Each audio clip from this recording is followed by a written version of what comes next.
Assalamualaikum warahmatullahi wabarakatuh. Saya sedang bersama dengan senior saya, kakak kelas saya di Mesir, Al-Mukarram, Ustadz Dr. Damanhur Abbas. Nikmati kajian-kajian tausiah beliau yang bergizi, berkualitas di channel Ustadz Damanhur Abbas. Jangan lupa tonton, subscribe, like, share, and comment. Assalamualaikum warahmatullahi wabarakatuh.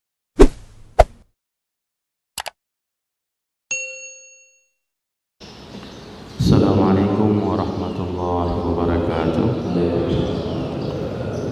Alhamdulillah bi ni'matihi tatimmu shalihat wa bi fadlihi tatanazzalu al-barakat. Asyhadu an la ilaha illallah lahu da'watul haqq. Harisun 'alaiha wa awjaba tabshiri biha wa takum minkum ummatun yad'una ila al-khair wa ya'muruna bil ma'ruf wa yanhauna 'anil munkar wa ulaika humul muflihun. Wa asyhadu anna Muhammadan 'abduhu wa rasuluhu بلغ الرسالة وأدى الأمانة ونصح الأمة وكشف الغمة حتى أتانا اليقين ليلها كنهارها لا يزيغ عنها إلا هالك. اللهم صل على سيدنا محمد النبي الأمي وعلى أزواجه أمهات المؤمنين وذرياته وآل بيته وصحابه أجمعين. رب اشرح لي صدري ويسر لي أمري واحلل عقدة من لساني يفقهوا قولي. أما بعد. Para asatiz yang saya muliakan, ayah bunda yang saya cintai, dan bapak ibu jemaah salat subuh yang dirahmati Allah, marilah senantiasa kita memanjatkan puji dan syukur kepada Allah yang telah memberikan nikmat iman kepada kita sehingga kita dapat melaksanakan salat subuh berjamaah. Salawat dan salam mari sama-sama kita panjatkan kepada junjungan kita Nabi besar Muhammad SAW yang telah mengajarkan kepada kita segala aspek tatanan kehidupan ini melalui para sahabatnya, tabi'in dan para ulama semuanya, sehingga kita bisa hidup di dalam tatanan bingkai yang diajarkan oleh baginda Rasulullah sallallahu alaihi wasallam.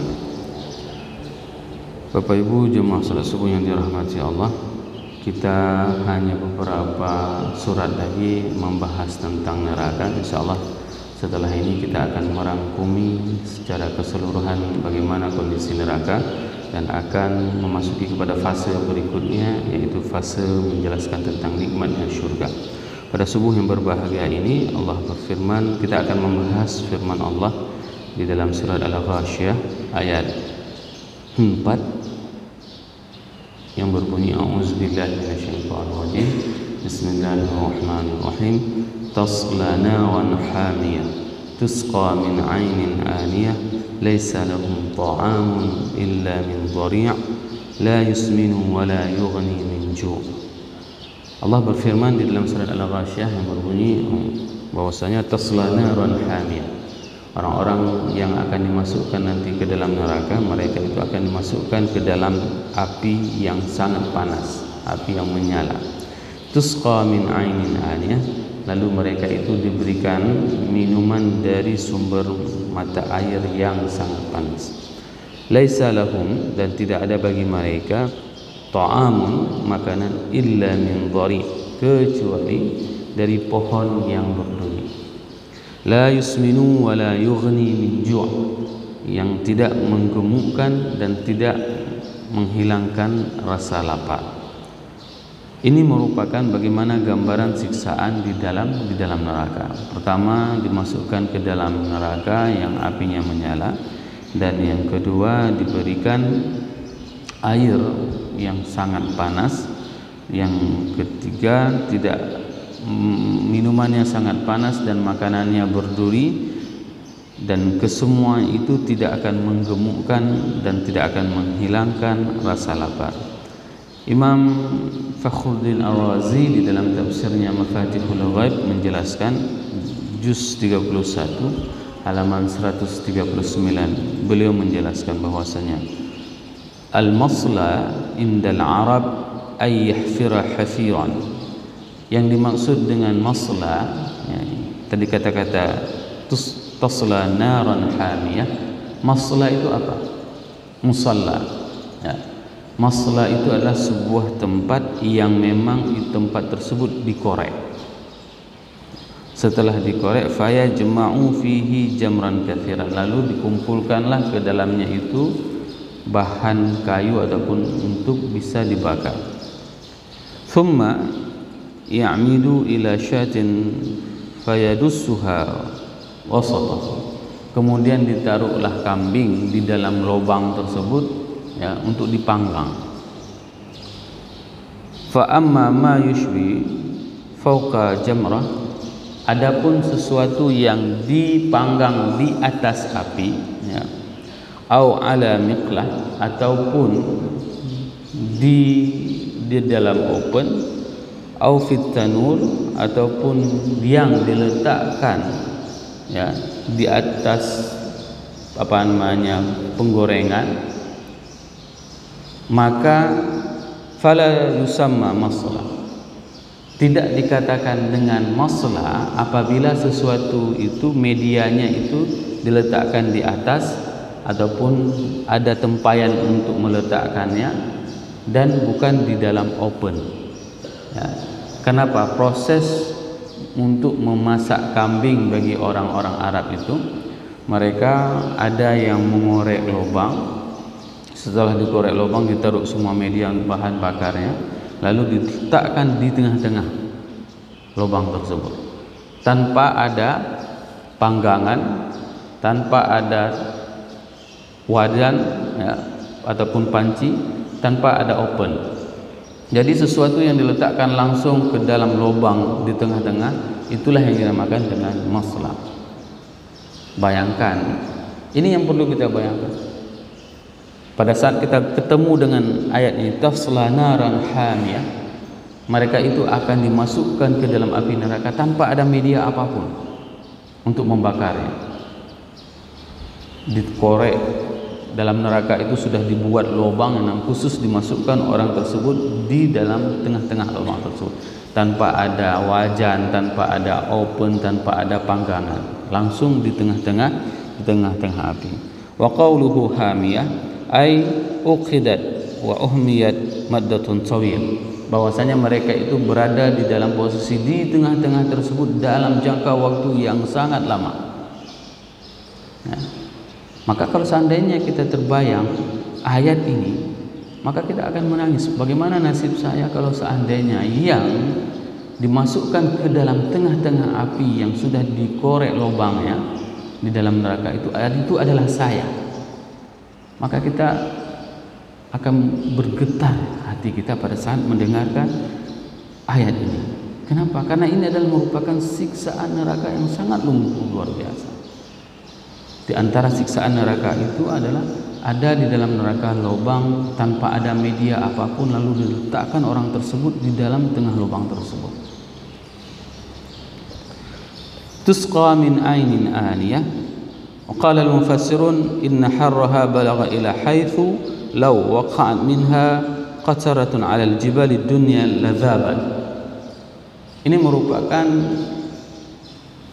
air yang diberikan kepada orang-orang yang dimasukkan ke dalam neraka itu panasnya sangat luar biasa. Kalau seandainya air tersebut jatuh satu tetes ke bumi, maka itu akan meluntuh lantahkan semua gunung yang ada di atas bumi. Begitulah dahsyatnya air api neraka, ya.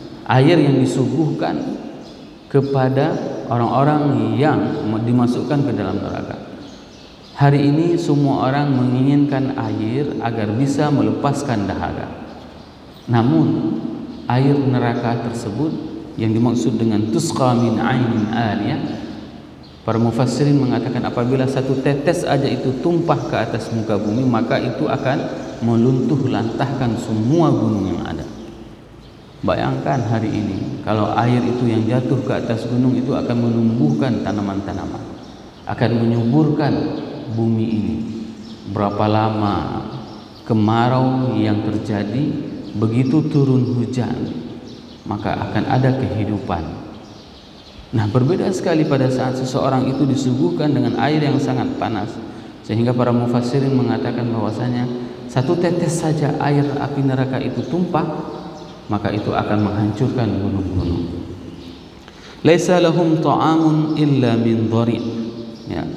Maka tidak ada makanan bagi mereka itu yang dapat membuat mereka kenyang, kecuali makanan tersebut adalah dari duri, Qala al-mufassirun qala al-Hasan la adri ma dhari'. Menurut Imam Hasan, beliau itu tidak pernah mendengarkan dan tidak pernah mengetahui apa yang dimaksud dengan dhari'. Walam asma' fihi min as-sahabah syai'an, dan aku belum pernah mendengarkan tentang dhari' tersebut dari para sahabat. Wa qala al-akharun, ya, wa ruwiya, dan diriwayatkan juga dari Hasan annahu qala ad-dhari' bima'na al-mudhari kal alim was sami' wal badi' bima'na al-ma'lum wal masmu' wal mubdi'. Ini merupakan duri yang membuat sesuatu itu akan merasa sakit, ya. Duri tersebut adalah sesuatu yang memang itu akan dihindari oleh manusia, oleh binatang, khususnya para onta. Onta-onta itu mereka sangat menghindari duri yang dinamakan dengan dhari tersebut. Wa ma'nahu illa min ta'amin yahmiluhu ala ay yadra'u, yaitu makanan yang apabila dimakan oleh si onta, ad-dhari tersebut adalah ay yadra'u, dia akan mengeluh pada saat dia memakan makanan tersebut. Apa yang maksud dengan dhari'? Dhari' itu adalah ayyad ra'um, yaitu akan mengeluh pada saat dia memakan duri tersebut. Wa yadhillu, dan itu akan membuat onta makanan tersebut apabila dimakan oleh onta, oleh orang, maka dia akan merendahkan, ya, hina. Ada sebagian makanan apabila dimakan itu akan membuat hina bagi si pemakan. Inda tanawulihi lima fihi minal khusunah. Kenapa hina? Dikarenakan makanan tersebut adalah makanan keras. Dulu pada masa krisis Indonesia, saya mendengarkan cerita-cerita orang-orang terdahulu pada masa Belanda, masa Jepang. Orang kalau makan beras catu itu enggak ada harganya. Kenapa beras catu? Karena banyak kutu, kualitasnya tidak bagus. Nah, jadi ada sebuah asumsi makanan itu dinilai adalah sebagai kemuliaan, ya. Begitu juga nanti di dalam neraka, ada makanan apabila dimakan oleh seseorang di dalam neraka itu, yaitu namanya dhari', itu makanan yang akan membuat orang tersebut hina derajatnya. Minal khusunah, keras, wal mararah, dan pahit, wal hararah, dan panas. Ada berapa unsur yang dimaksud dengan dhari' tersebut? Yaitu yang pertama yadhil, rendah, yang kedua adalah khusunah, keras, dan ketiga itu adalah mararah, pahit, dan yang keempat adalah hararah. 4 unsur ini merupakan unsur makanan di dalam neraka, ya. Pertama sekali itu adalah merendahkan, yang kedua itu adalah keras, dan yang ketiga itu adalah pahit, dan yang keempat itu adalah panas. Kesemua unsur ini apabila terdapat dalam satu makanan, itulah ciri-ciri makanan di dalam neraka. La yusminu wa la yughni min ju', ya. Anna ta'amuhu laysa minal jinsil mat'am al-ins, bahwasanya makanan ini bukan dari jenis makanannya yang dikonsumsi oleh manusia, ya. Wa dzalika li'annahu min naw'in wa dzalika li'anna hadza naw' min anwa'i syauq wa syauq mimma yar'ahu al-ibil. Ini merupakan salah satu di antara sekian banyak jenis duri, yang duri tersebut merupakan yang memang dihindari oleh onta. Bayangkan, ya, bayangkan makanan ini bukan dari jenis makanan yang dapat dikonsumsi oleh manusia. Kalau misalnya kita mengatakan duri, ya, ini merupakan salah satu bukan makanan manusia, dan bahkan manusia tidak ada satupun yang mengkonsumsi duri. Jangankan duri, ya, biji kedondong saja tidak ada yang sanggup memakannya, ya. Tidak ada. Coba lihat, ada orang yang menelan bau berunduk? Nggak ada, akan sangkut semuanya di lehernya. Nah, bagaimana kalau seandainya posisi makanan tersebut itu adalah duri yang memang harus dimakan? Ini merupakan di antara gambaran bagaimana yang dimaksud dengan la yusminu wa la yughni min ju'. Mereka itu tidak akan pernah menggemukkan. Kenapa? Fungsi manusia pada saat mereka mengkonsumsi makanan yaitu untuk menyehatkan, untuk bisa menggemukkan badan. Ada orang yang memang kurus, maka dia diatur pola makannya. Sehingga apa? Sehingga seseorang tersebut bisa mempunyai berat badan sekian. Ini yang untuk beberapa atlet olahraga ya, seperti petinju, para pemain bola, mereka itu sudah mempunyai takaran makanan. Saya teringat dulu pada saat timnas Indonesia ada Piala Asia di Timur Tengah, itu sudah disuguhkan makanan yang memang khusus untuk bisa main bola, lari sekian menit dengan kalori sekian. Apa yang terjadi? Orang-orang Indonesia tetap makannya Indomie. Sehingga apa? Sehingga mereka tidak mempunyai kekuatan, tidak mempunyai tenaga untuk bisa bersaing. Nah, salah satu pemain Eropa, mereka itu menjelaskan bahwasanya berapa asupan daging yang memang harus dikonsumsi, dan masakannya tidak seperti masakan kita, ada kuah belangong, ya, tidak ada seperti itu makanan para atlet. Makanannya memang sudah steril dengan mengandung kalori berapa, kebutuhan protein berapa, semua asupan itu harus dipenuhi. Nah, makanan nanti di dalam neraka ini ya, dikatakan oleh Imam Fakhruddin Ar-Razi bahwasanya makanan tersebut adalah makanan yang sama sekali tidak akan membuat manusia itu kenyang. Kenapa? Sebanyak apapun dikonsumsi duri itu tidak akan pernah membuat seseorang itu di dalam neraka itu akan sehat. Akan tetapi makanan tersebut adalah salah satu di antara sekian banyak jenis duri yang ada di dalam neraka. Wa thaniha ay yakuna al-ma'na la ta'amun lahu aslan li'anna ad-dari laysa bi ta'amin lil bahaim fadlan 'anil ins. Bahwasanya duri itu bukanlah makanan utama bagi binatang, apalagi manusia. Ya. Jangankan manusia, binatang saja itu tidak ada yang mengkonsumsi duri. Ini yang ingin disampaikan. Bagaimana kelak jika seseorang itu dimasukkan oleh Allah ke dalam neraka, maka mereka itu akan diberikan makanan dengan makanan yang berbentuk duri.